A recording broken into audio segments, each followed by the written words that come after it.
Tyrone's point of view. Anak nyo siya. Hindi ko alam kung bakit ang dali nyong naniwala kay Adrian, pero sarado ang tainga nyo sa akin. Hindi nyo man lang ba naisip na baka sinabi niya lang yun para siraan si Claudine? Hindi nyo man lang ba naisip na nagsinungaling siya para masira kayong dalawa, at mapunta sa kanya si Claudine? Ang mga salita ni Raquel ay matagal nang tumatak sa aking isipan. Hindi ko magawang mag-focus sa trabaho dahil naiisip ko ang mga sinabi niya. Ito ay kabaligtaran ng katotohanang alam ko. Sinabi sa akin ni Alina at Adrian na binayaran si Claudine para maging bahagi ng plano na binalak ng aking ama, na siya ay binayaran upang kumilos bilang ang babaeng matagal ko nang hinahanap, nanay ng anak ko. Hindi ko na alam kung ano ang paniniwalaan ko, naibulong ko na lang sa sarili ko bago ako lumabas ng kotse, at dumiretso na sa loob ng restaurant kung saan ko imimit si Alina. Sa wakas, pagkatapos ng ilang tinanggihang imbitasyon, dumating ka, bungad niya sa akin nang makalapit ako sa table namin. She sweetly smiled at me pero tinignan ko lang siya bago ako umupo. Nagpunta lang ako dito dahil gusto kong malaman ang totoo Alina, diretsyong sambit ko sa kanya. Tell me, ano ba talagang totoo? What do you mean Tyrone? About Claudine, punto ko. Nakita ko kung paano nakapinta ang pagkadismaya sa mukha niya. So ito ay tungkol sa kanya. Yes, this is about her, paglilinaw ko. If you're thinking na magkakaroon tayo ng chance, hindi. Hindi na kita mahal. I moved on, Alina, diretsyong sabi ko at nang maging malinaw na sa kanya. We are never getting back together. Nakita ko kung gaano siya nasasaktan. Ngunit mas mabuting bigyan siya ng maling pag-asa. I want her to move on, too, na sumulong at mamuhay nang wala ako, dahil wala na talagang pag-asang magkabalikan pa kami. And I realized that after she told me what really happened. Nalungkot ako para sa kanya dahil minamanipula siya ng aking ama, pero hanggang doon lang ang naramdaman ko. I never felt anything other than that. Ni hindi pumasok sa isipan ko ang ideyang makipagbalikan sa kanya. I see, malungkot niyang sambit. Oo, kaya please, sabihin mo sa akin ang totoo. Sinabi ko sa iyo ang totoo Tyrone. Kilala mo ako, Anya. Sinabi sa akin ni Adrian ang lahat. Nakita mo pa nga yung mga dokumentong pinirmahan niya diba? Nakalagay dito ang pangalan ng tatay mo. Sinabi ko lang sa iyo ang narinig ko, paliwanag niya sa akin. Alam kong nakakasira ito, ngunit ito ay para sa iyong kapakanan. Hindi ako papayag na makasama ka ng taong nagsisinungaling sa iyo sa buong panahon. Nais kong maging tunay kang masaya. Tumingin ako sa kanya para i-test kung nagsasabi ba talaga siya ng totoo. At parang totoo talaga ang sinasabi niya. Napabuga na lang ako ng hangin. Okay, thank you, Alina, sambit ko at tumayo niya. Consider this as goodbye too.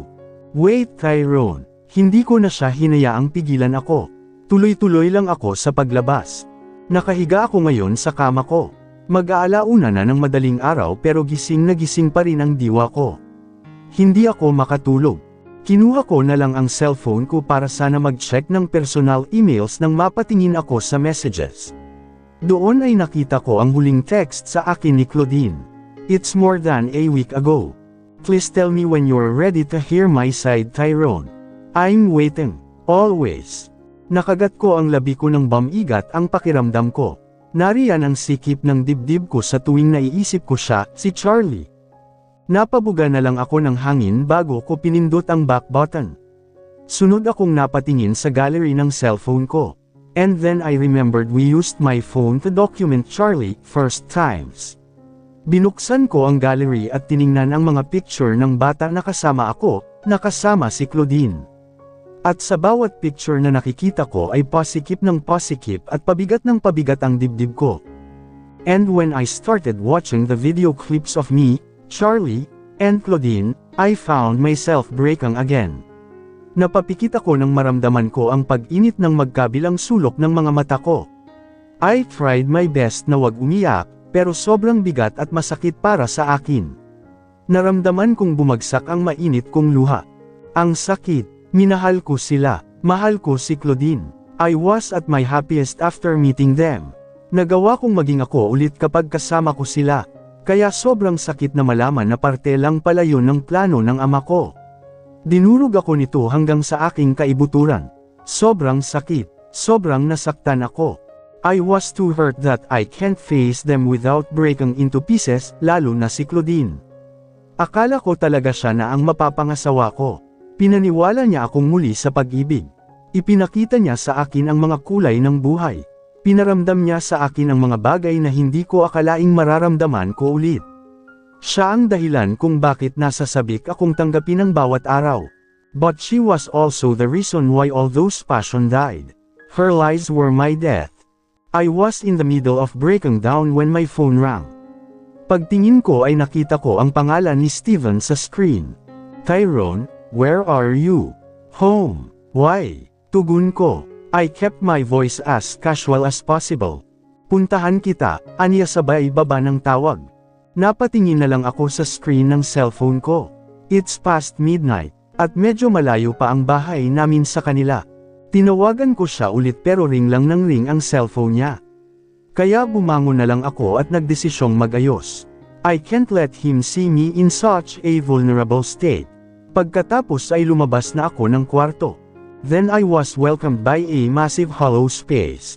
Nakakabingi ang katahimikan. Walang ibang tao sa mansyon kundi ako lang kaya mas lalo kong ramdam ang lungkot. I used to imagine chasing Charlie around the living room, kissing Claudine while she's cooking in the kitchen, watching movies together, and many more. I was so ready to have them as my family. Kaya sobrang sakit nang nalaman ko. Huminga ako ng malalim para pigilan ang sarili kong maiyak. Hindi ko na mabilang kung ilang beses na akong umiyak dahil sa kanila. After a few minutes, tumawag muli sa akin si Steven. I'm here. Open the gate, aniya sabay baba ng tawag. He didn't even let me talk. Mabilis kong pinindot ang button para bumukas ang gate sabay labas. Tumayo lang ako sa labas ng pinto at hinintay siya. Ilang sandali lang ay tanaw ko na ang puti niyang sasakyan. Pagka-park niya nito ay agad siyang lumabas. What brought you here? Bungad kong tanong sa kanya. May nangyari ba? He just looked at me before he went inside. Steven, tawag ko sa kanya. Lumingon siya sa akin. Seryosong tumingin sa akin ang mga mata niya. Sit down, Tyrone. Sit down at mag-usap tayo. Kumunat ang noo ko sa inasal niya. Bakit parang galit siya? What's the matter, Steven? May problema ba? Naguguluhan kong tanong bago ako umupo sa katapat na sofa kung saan siya umupo. Nabalitaan mo na ba ang nangyari kay Charlie? Tanong niya sa akin. Isinugod siya sa ospital. Yeah, I heard it from Raquel 2 days ago, casual na tugon ko. At may ginawa ka ba? Kumunat ang noo ko. Inaasahan mo bang may gagawin ako para sa kanila pagkatapos nilang lokohin ako? Hindi makapaniwalang saad ko. Kumunat ang noo niya. I can see the disappointment on his face. Alam mo, Tyrone, bilib na bilib ako sa katalinuhan mo eh. Hinahangaan kita noon dahil ikaw ang pinakamatalino na taong nakilala ko. Pero minsan, bobo ka, matigas niyang sabo. Ako pa ngayon ang bobo. Yes, ikaw, aniya at may itinaporeg envelope sa harapan ko. Sa sobrang talino mo, naniwala ka agad kay Alina at sa tarantadong Adrian na yun both who are against your relationship with Claudine? Aniya at nilang na lang. Talino mo talaga, grabe. Nakakaputangina ang katalinuhan mo. Hands down. Ano bang problema mo, Steven? Ikaw ang problema ko. Sigaw niya sa akin. Kaibigan kita, pero minsan ang hirap mong intindihin dahil sa kakitiran ng utak mo, prank ang saad niya. Tingnan mo ang laman ng envelope na yan at basahin mo. Nagsisimula na akong minas sa mga sinasabi niya pero pinili kong kumalma at kinuha ang envelope. DNA test report. Natigilan ako sa nabasa ko at agad na napatingin kay Steven. What? Ako na ang gumawa ng paraan para malaman ang totoo, galit niyang sambit. Dahil hindi mo naisip na magpa-DNA test, ako na.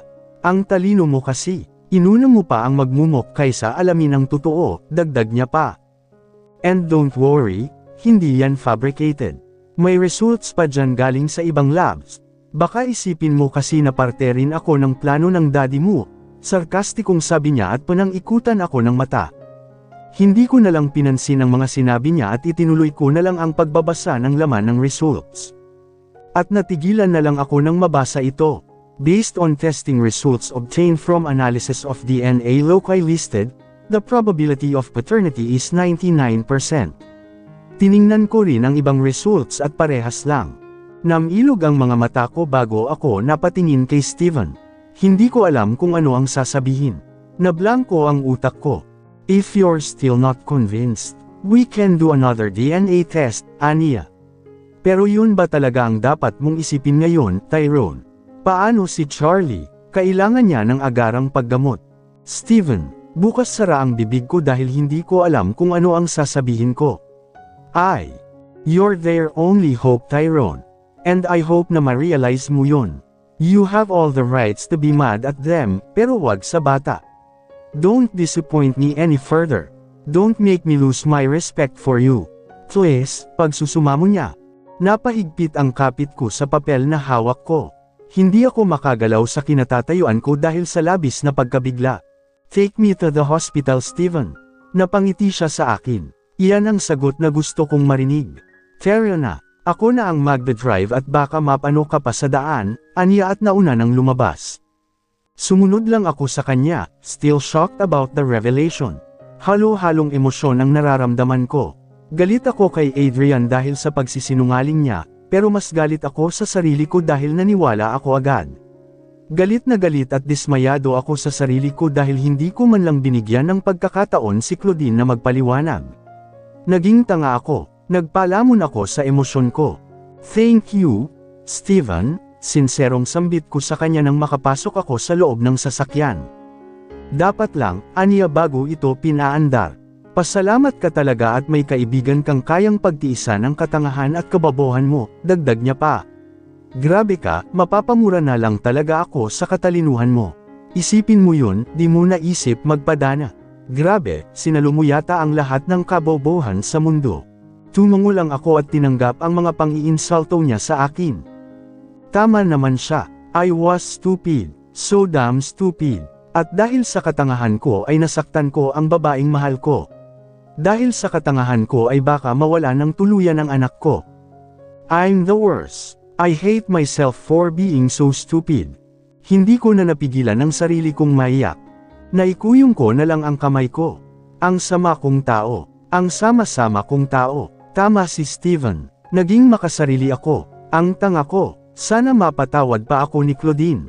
Sana mabigyan pa rin niya ako ng pagkakataong ayusin ang lahat pagkatapos ng lahat ng sinabi ko sa kanya, dahil hindi ko kayang mawala ang mga iyon. Hindi ko kayang mawala ang babaeng mahal ko. Hindi ko kayang mawala ang anak ko. Claudine's point of view. Hindi ko na maalala kung kailan ako huling nakatulog ng maayos. Hindi ko na rin maalala kung kailan ko naramdaman na buhay ako. These past few days, I just feel like a walking hollow. I feel so empty. I feel so tired. Pero hindi ako pwedeng sumuko. Hindi ako pwedeng magpakita ng kahinaan kahit na pagod na ako, dahil nakikita ko ang anak kong lumalaban. Kahit na hirap na siya, kahit na naiiyak na siya sa sakit na nararamdaman niya ay nagagawa niya pa ring ngumiti sa akin para hindi ako mag-alala. Kaya hindi ako pwedeng huminto. Laban lang ng laban. Dahil sa oras na huminto ako, baka tuluyan akong matalo. Baka tuluyang mawala sa akin si Charlie. And that would be the death of me. Hindi ko alam kung paano pa ako mabubuhay kapag nawala sa akin ang anak ko. He's my life. He's my everything. Ramdam ko ang pag-init ng magkabilang sulok ng mga mata ko pero pinigilan kong maiyak. Kay hapdi na ng mga mata ko kakaiyak. Mabuti na lang talaga at tumunog ang cellphone ko kaya nabaling doon ang aking atensyon. Pagtingin ko ay text, yun galing kay Raquel. Jesus, alam kong magagalit ka sa ginawa ko, pero wala na akong maisip na ibang paraan. Patawad.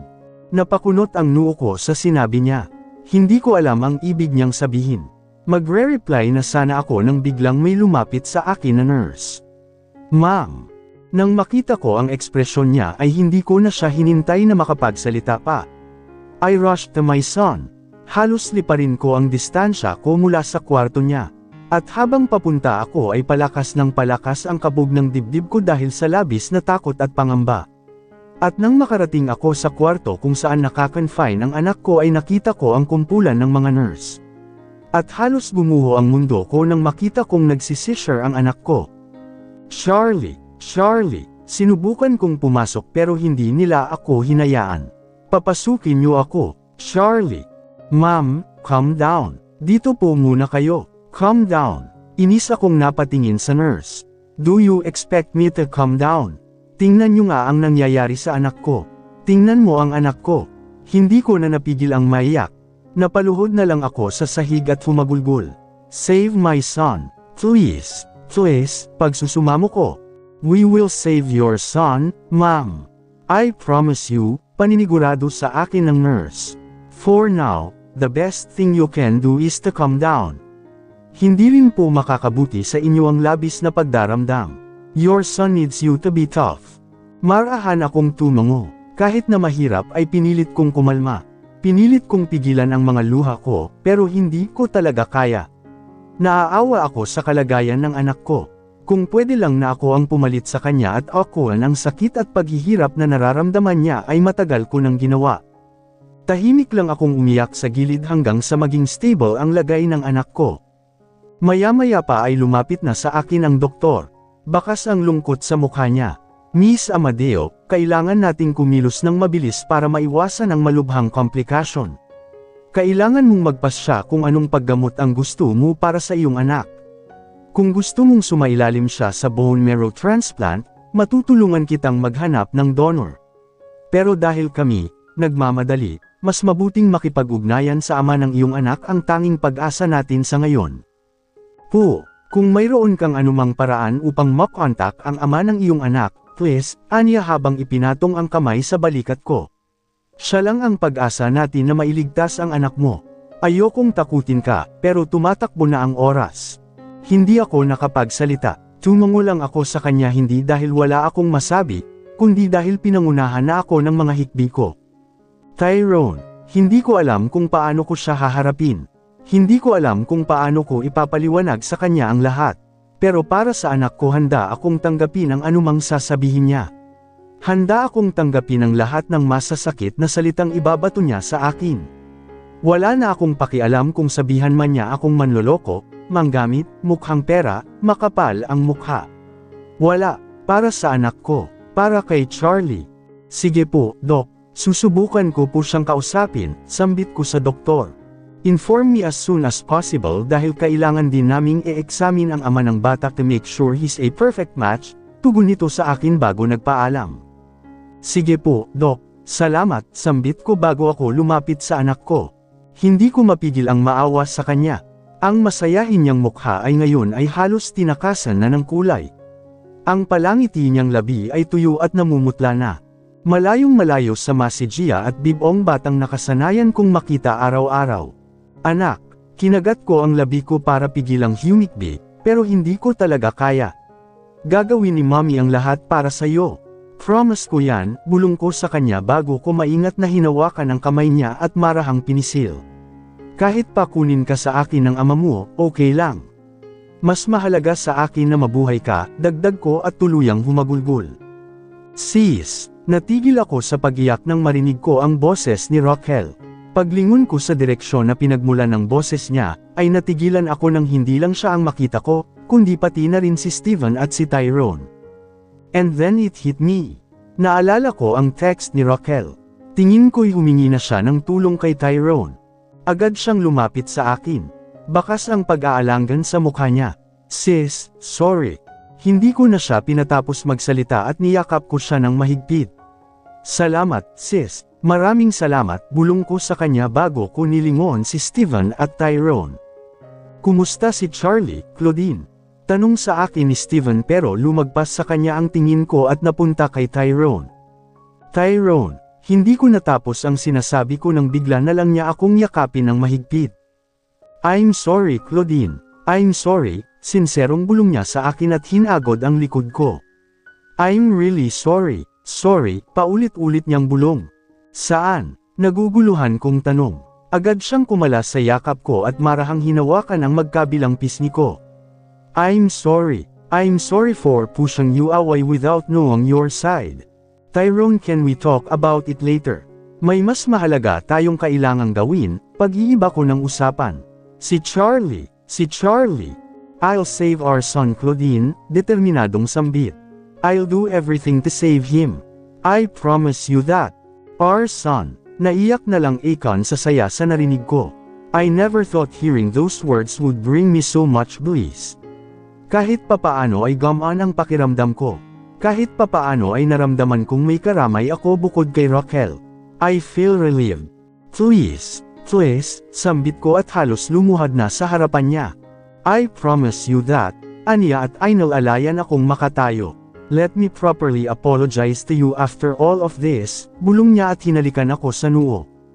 Tumango lang ako at dinama ang kanyang mainit na halik. Tama na ang moment niyong dalawa. We have to act fast. Let's meet the doctor as soon as possible, pagsabat ni Steven. Tyrone has still to undergo several tests to make sure he's a match. Sorry, sambit ko bago inayos ang sarili ko. Pinunasan ko ang aking mga luha at ginabayan na sila papunta sa opisina ng doktor. At habang papunta kami roon ay hindi ko napigilan ang pagsilay ng ngiti ko. Ngiting hindi pilit, dahil sa wakas ay nabuhayan ako ng loob. This time, sigurado na ako. Sigurado na akong masasadyap ko ang buhay ng anak ko. Ang mga resulta ng mga pagsusulit ay lalabas sa loob ng 5 araw, sambit sa amin ng doktor. At kung magkatugma ito kay Mr. Vanderbilt, magpapatuloy kami sa transplant sa lalong madaling panahon, dagdag nito at matamis na ngumiti sa amin. Let's all hope for the best at nang maging maayos na ang lagay ni Charlie. Thank you po, Doc, sinserong sambit ko at hinawakan pa ang kamay niya at marahang pinisil. Maraming salamat po. No worries, Miss Amadeo. It's my job to save lives, nakangiting sabi niya bago siya nag-excuse sa amin dahil may mga pasyente pa siyang bibisitahin. Napatingin ako kay Charlie na hanggang ngayon ay wala pa ring malay. Kahit papaano ay nabuhayan na ako ng loob. Hindi na ako makapaghintay na makitang muli ang ngiti niya, na makita siyang tumatakbo at kinukulit ako. Hindi na ako makapaghintay na maipakilala si Tyrone sa kanya bilang tunay niyang ama. Claudine, napatingin ako kay Tyrone nang banggitin niya ang pangalan ko. At nang magtagpo ang mga mata namin ay nagpatuloy siya. Can we talk? Ako na muna ang magbabantay kay Charlie, sis. Tawagin ko lang kayo in case magising siya na wala pa rin kayo, sabat ni Raquel at makahulugang ngumiti sa akin. Wala na si Steven. Kanina pa siya umuwi dahil hinahanap na siya ng secretary niya dahil may mga trabaho raw itong tinakbuhan. Okay, tugon ko kay Tyrone. Sa rooftop na lang tayo mag-usap. Walang tao roon sa mga oras na to, dagdag ko bago na unang lumabas sa silid. Mabilis naman siyang sumunod sa akin. Sabay kaming naglakad papunta sa rooftop. Walang nagsasalita sa amin. Dama kong nagpapakiramdaman lang kami. How did you know na walang tao sa rooftop sa mga oras na to? Tanong niya sa akin matapos ang ilang minutong katahimikan sa pagitan naming dalawa. Kasi mga ganitong oras ako umaakyat doon para magpahangin at ilabas ang bigat na nararamdaman ko, tugon ko at pilit na ngumiti. Ang lugar na iyon ay ang aking ligtas na lugar. Doon lang ako maaaring mahina at masira. Doon ko lang naiiyak ang sakit na nararamdaman ko. I see, aniya at hindi na nagsalita pang muli. Matapos ng pag-uusap namin yun ay nagkaroon na muli ng katahimikan sa pagitan namin hanggang sa makarating kami sa itaas ng rooftop. Agad kaming sinalubong ng malamig na hangin. Napapikit ako ng hamampas ang malakas na hangin sa aking mukha at nilipad ang aking buhok. Dinama ko ang hampas ng hangin. Dinama ko ang katahimikan sa paligid. Dinama ko ang gaan ng aking puso, ang presensya ni Tyrone. I'm sorry. Nagmulat ako ng mata nang magsalita siya. Tumingin ako sa kanya at nakitang nakatingin na pala siya sa akin. Nag-uumapo sa lungkot at sinseridad ang kanyang asul na mga mata. I'm sorry for being such a fool, Claudine. I'm sorry for hurting you. For pushing you away without even letting you defend yourself. Sorry. Sorry dahil ang tanga ko at naniwala ako agad sa mga sinabi nila. Kumunat ang noo ko. Ano palang sinabi nila sa'yo? Maging ako ay curious din kung ano ba talagang sinabi nila kay Tyrone at kung bakit ganun na lang siya kagalit sa akin. That you were part of my father's plan. Na binayaran ka ng ama ko. No, that's not true, putol ko sa kanya at naikuyom ang kamay ko. Iniisip ko palang sina Alina at Adrian ay kumukulo na ang dugo ko. They ruined my plans. They ruined my happiness. Biktima lang din ako, Tyrone. I didn't know na binayaran pala sina Raquel at Adrian ng papa mo, dagdag ko bago iniwasan ang kanyang mga mata. Dahil kahit na hindi ako parte sa plano ng papa niya, nagkasala pa rin ako. Ang kasalanan ko lang sa iyo ay itinago ko sa iyo ang katotohanan. I know, Claudine. I know, aniya at hinawakan ang kamay ko. I know you're innocent. Raquel told me everything. She cleared your name, dagdag niya at marahang pinisil ang palad ko. Kaya sorry. Sorry dahil hindi man lang kita hinayaang magpaliwanag. Tumango lang ako sa kanya. Naiintindihan ko rin kung bakit gano'n na lang ang reaksyon mo. I know how you hate to be deceived. Sigurado akong nadala ka lang din ng emosyon mo ng mga panahong yun, marahang tugon ko sa kanya. But that doesn't change the fact that I hurt you, aniya bago ako hinila at niyakap ng mahigpit. Sorry Claudine, sorry. Ayos na yun Tyrone, ayos na, tugon ko at niyakap siya pabalik sabay hagod sa likod niya. Wala na akong lakas para pagtuunan pa yun ng pansin. Masyado na akong pagod para alalahanin pa yon. Kumalas siya sa yakap at hinaplos ang pisngi ko. Salamat, Claudine. Salamat, masuyong bulong niya bago hinalikan ang noo ko. Napapikit ako at dinama ang mainit at malambot niyang labi.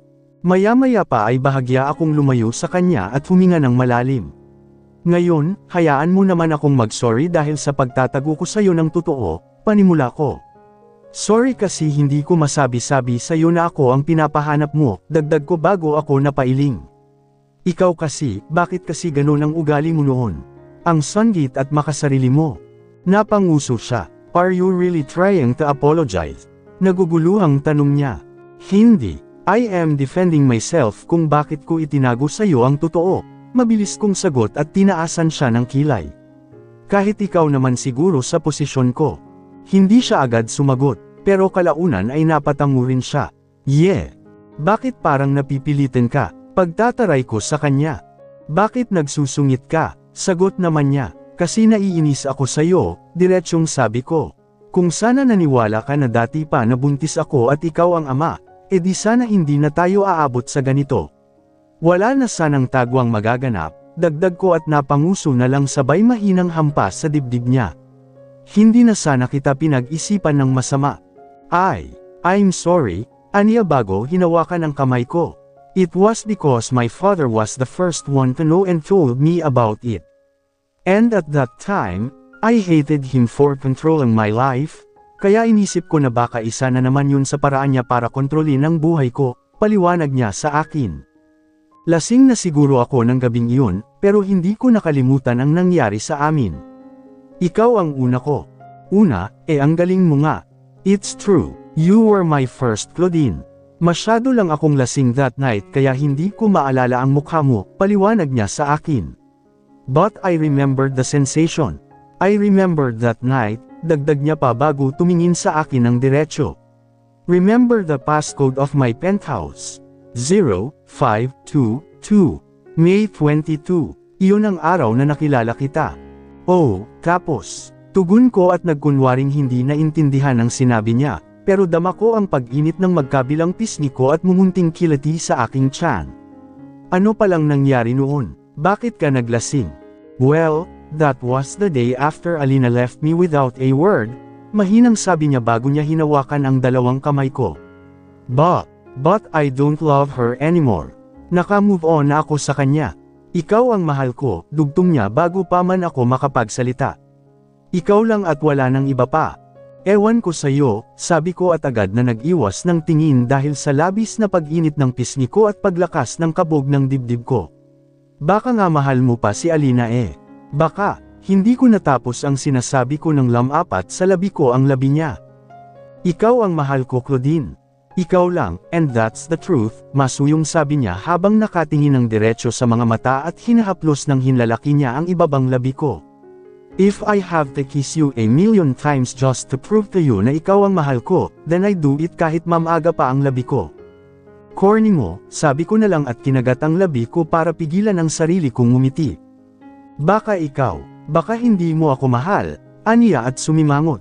Hindi talaga mabilis kong sagot, dati, dugtong ko bago pa siya magdrama. You don't know how much I despised you before. Pumayag nga ako na magpanggap na girlfriend mo para makalikam agad ng pera so I could run away with our son. Pero, Huminga ako ng malalim at tumitig sa mga mata niya. But I found myself stuck on you after seeing the good in you. I found myself falling in love with you. Napangiti siya sa sinabi ko bago niya hinapit ang baywang ko. What exactly did you like about me? Lahat.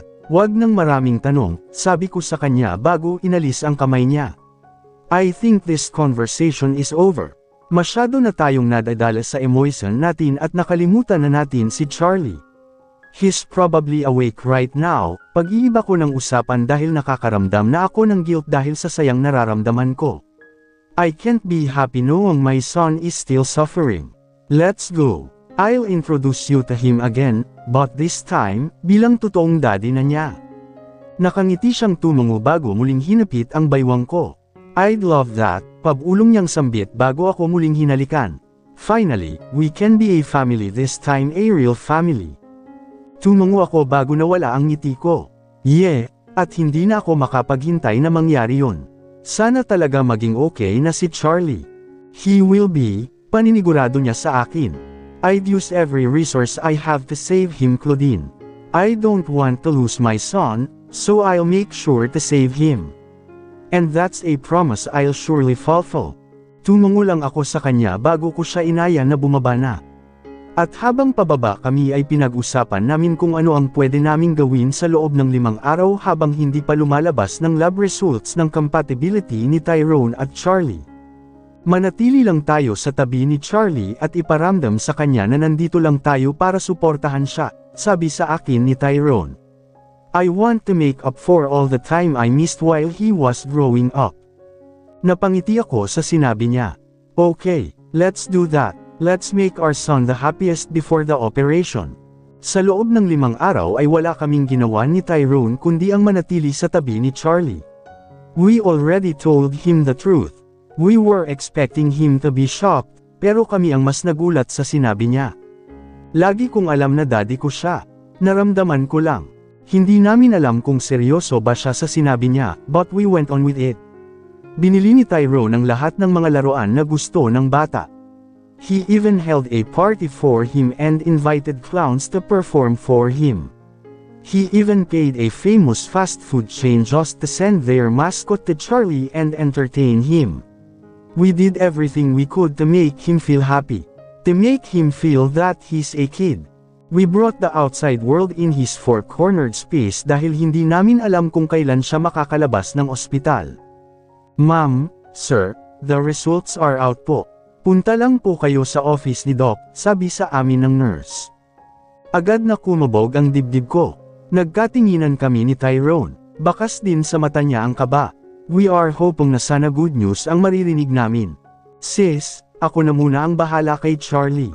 Sige na, sabi ni Raquel sa amin. Gaya ni Tyrone ay hindi rin siya umalis sa tabi ko. She stayed by my side like she always did before. Sige, sis, balitaan ka lang namin, sambit ko at dali-dali na kaming pumunta sa opisina ng doktor. Walang nagsalita sa amin ni Tyrone. Hindi ko rin kasi magawang magsalita dahil sa sobrang lakas ng kabog ng dibdib ko at sa kung anong nakabara sa lalamunan ko. At nang makarating kami sa opisina ng doktor ay sinalubong kami nito ng matamis na ngiti. Congratulations! You're a compatible donor, Mr. Vanderbilt. We can proceed with the transplant as soon as possible. Agad akong niyakap ni Tyrone. Thank God! Thank God! Bulong niya habang mahigpit akong yakap. Maya-maya pa ay nagulat ako nang maramdaman ko ang sunod-sunod na pagtulong ng mga butil ng tubig sa pisngi ko. At nang magangat ako ng tingin ay namilog na lang ang mga mata ko nang makita siyang umiiyak. I have been praying for this, Claudine. I have been holding myself for the past few days not to cry. I wanted to be tough, but I can't do it right now. I am just so happy. So happy. Napaiyak na lang din ako sa reaksyon niya. Niyakap ko siya pabalik. Nagiyakan kaming dalawa. Yes, answered prayers, Tyrone. Our prayers have been answered. Maya-maya pa ay kumalas na siya sa yakap at humarap sa doktor pero hawak niya pa rin ang kamay ko. Doc, when can we begin the transplant? We can do it as early as today, Mr. Vanderbilt. Okay, let's do it. Handa na ako, aniya at naramdaman ko kung paano humigpit ang pagkakahawak niya sa kamay ko. Everything will be fine, Tyrone. Ipagdadasal ko kayo ni Charlie. I'll be at the chapel, sambit ko sa kanya. We can do this. We can save Charlie. Tumingin siya sa akin at nakangiting tumungo. Yes. At kapag naligtas na si Charlie, pakasalan mo ako, Claudine. Nabigla ako sa sinabi niya pero napatango na lang din kalaunan. Matamis akong ngumiti sa kanya bago tumugon, yes Tyrone, I'll marry you. Promise. Paninigurado niya. Promise.